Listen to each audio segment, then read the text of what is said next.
dibincangkan. Hal ini kerana sesungguhnya baginda telah menggunakan pendekatan yang berkesan dengan kaedah-kaedah pengajaran yang unggul dan tersendiri. Jadi dalam masa 23 tahun, cukup lama tu. 23 tahun baru Nabi berjaya mengislamkan seluruh masyarakat Arab.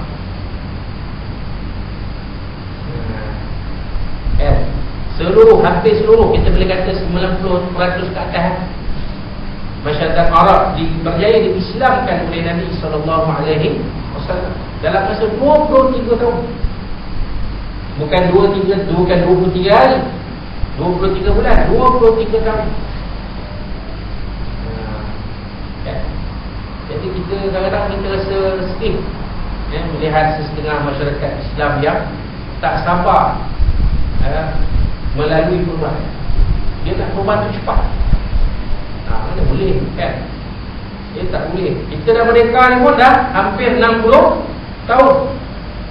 Belum lagi kita dapatlah melaksanakan undang-undang jenayah Islam. Malu kita dengan negara jiran kita, negeri Brunei Darussalam. Merdeka lebih lewat daripada kita. 29 tahun usia kemerdekaan, usia negara Brunei Darussalam sudah ada hukum enactment undang-undang jenayah syariah, dibukukan pula. Tak pasti sama ada dah sampai ke negara kita ni belum, Allah Alam, tapi sudah dibukukan, akan dilaksanakan secara berperingkat-peringkat. Kan tak boleh kan, secara berperingkat-peringkat. Itu pun makan masa dah merdeka 29 tahun. Kita dekat nak 60 tahun, belum lagi dapat melaksanakan undang-undang syariah, undang-undang jenayah Islam. Undang syariah ada, Ustaz, memang ada. Undang-undang pentadbiran Islam ada, undang-undang keluarga Islam ada, undang-undang harta Islam ada. Yang tak ada undang-undang jenayah saja yang ada.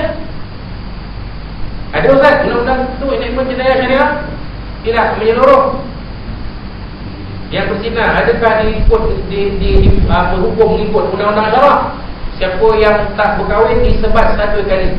Siapa yang dah berkahwin direjam sampai mati. Ada? Tak ada. Yang ada tak boleh lebih daripada 365. Apa 365? RM3,000. Atau 6 kali sebat, atau 5 bulan penjara.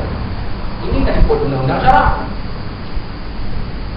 Kita pergi Brunei, undang-undang jenayah syariah itu mengikut syarak. Siapa yang menyembah disebat 80 kali. Siapa yang mencuri dipotong tangannya kalau cukup darat. Ikut betul. Pelaksanaan secara berperingkat-peringkat. Apabila Tuanku Sultan Brunei mahu undang-undang syariah, undang-undang jenayah syariah dilaksanakan, tak ada siapa yang boleh lawan. Apa jawab dia? Saya nak jawab apa di hadapan Allah Subhanahu Wa Taala? Kalau saya sebagai pemerintah tidak mahu melaksanakan undang-undang jenayah syariah, masya-Allah. Tabarakallah taala. Barakallah. Nabi yang ada mukjizat 23 tahun baru boleh mengislamkan seluruh masyarakat Arab jahiliyah dengan cara-cara yang berkesan, dengan teknik-teknik yang berkesan. Siapa yang didik Nabi, yang tunjuk ajar Nabi teknik-teknik yang berkesan ni? Allah Subhanahu Wa Taala. Dan Nabi kata apa? Qad adabani Rabbi fa ahsana ta'dibi. Sesungguhnya yang telah mendidik aku ni oleh Allah Subhanahu Wa Taala. Maka Allah Taala jadikan baik pendidikan untuk diriku yang terbaik.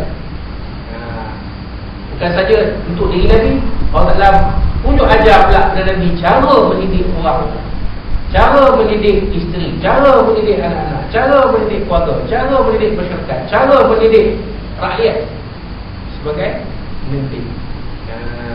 Baik. Yang pertama sekali, baginda SAW berjaya membenteras penyakit buta huruf dan sentiasa menggalakkan umatnya agar tidak jemu dalam menuntut ilmu. Allah SWT dah menyampaikannya kepada orang lain. Dalam hadis Nabi sendiri kata, "Khairukum man ta'allama al-Quran wa 'allamahu." Sebaik-baik kamu ialah orang yang belajar Al-Quran dan mengajarkan.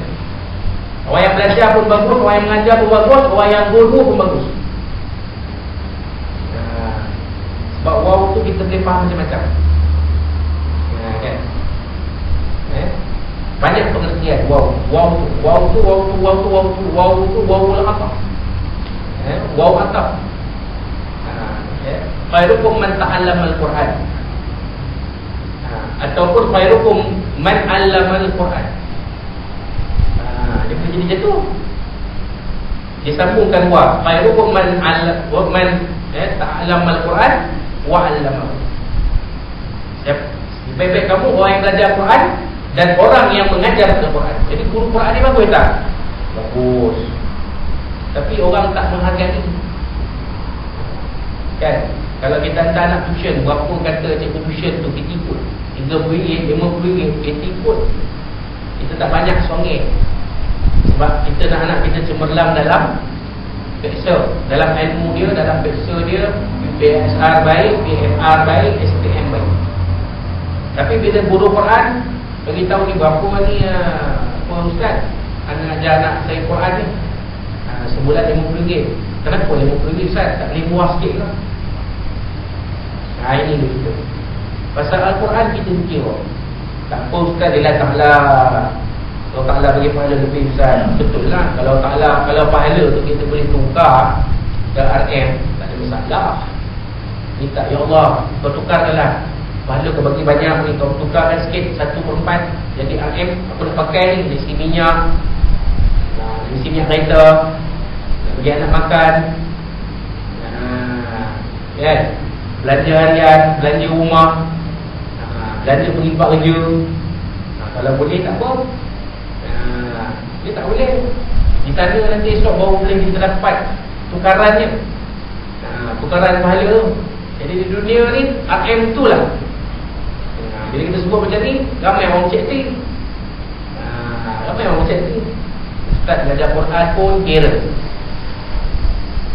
Tapi bila tuition, tak apa.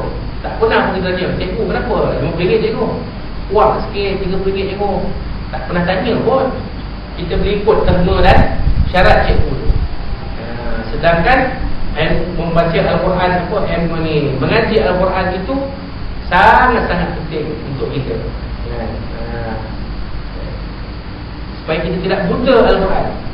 Bukan saja buta huruf. Buta huruf ni banyak, kan? Buta Al-Quran pun buta juga. Tak boleh baca Quran. Tak boleh baca. Ada orang tak boleh baca Quran. Tak boleh baca Quran. Bila surat Yasin sampai ke tangan dia, dia pegang, dia buat kamit dia. Dia tak boleh baca pun. Tak tahu dia. Dia nak kata ma'ana bi Quran segan tak? Ji baca huruf ni apa? Dah haji tu. Ji surat Yasin ni. Yo. Bila baca Yasin, dia pun ikut Yasin juga. Tak tu Yasin. Lepas tu ngangok-ngangok je, mongek-mongek je. Sebab dia tak boleh baca Quran. Yang ni yang dibuat oleh Nabi SAW, menghapuskan buta huruf, buta agama, buta akidah, buta kebenaran. Jadi kita ni belajar ilmu ni, kita duduk belajar ilmu ni sebagai pencerahan. Yukhrijuhum minadh dhulumati ila nur. Keluarkan diri kita daripada kegelapan. Bukan gelap gulita dalam hutan tu. Kegelapan ni maknanya tak ada ilmu lah. Daripada tak ada ilmu jadi ada ilmu. Ila nur.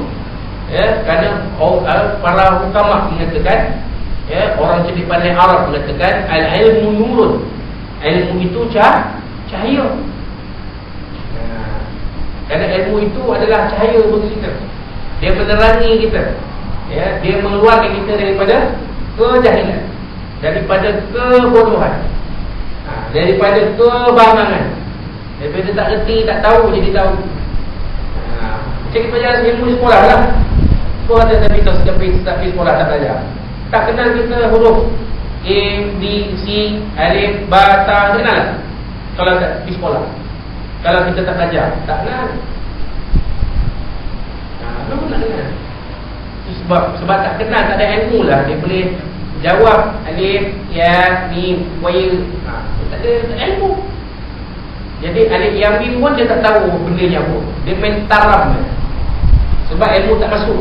Dia mengaji, mungkin dia duduk dalam kelas, tapi hati dia tak ada. Sebab kerajaan semua orang apa pergi sekolah dewasa, dia pun pergi juga. Sebenarnya tak pergi, tapi dia kena pergi juga. Dia pergi kan, duduk sebar dengan kawan dia. Bila orang tak tahu, orang tak betul, dia kata-katahkan dia, dia ketawakan dia.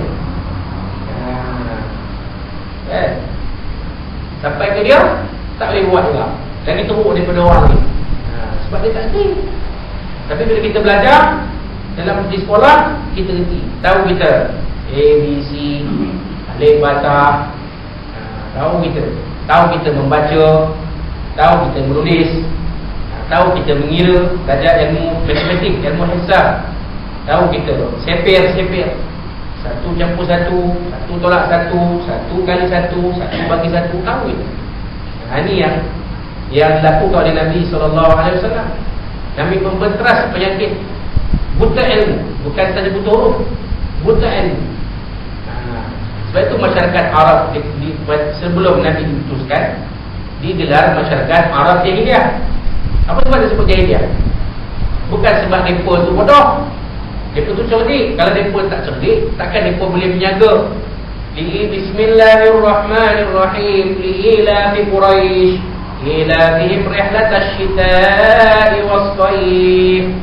Kalau mereka ni bodoh, mereka ni tolol, mereka ni tiada ilmu, takkan mereka boleh menjangka ke Yaman pada musim sejuk dan Syam pada musim panas.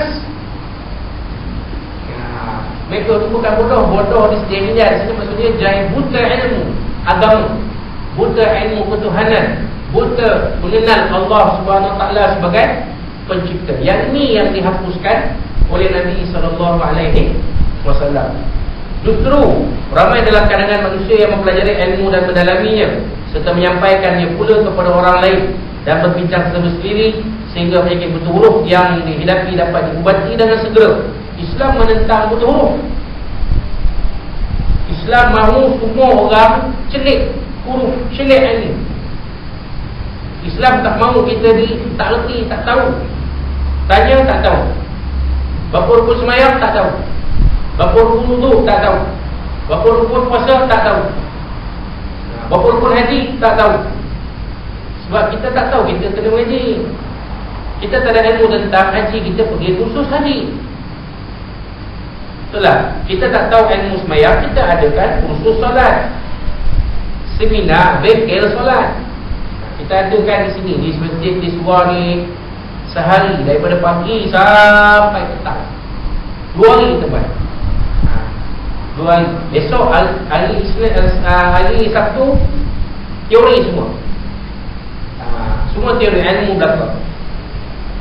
Besoknya praktikal. Kita latih bacaan sembahyang. Kita asah bagi kita betulkan bacaan suratul Fatihah kita. Kita betulkan bacaan-bacaan dalam solat kita. Doa iftitah, doa kunut, doa antara dua sujud, bacaan dalam ketika rukuk, bacaan ketika sujud, tahiyat, kita betulkan.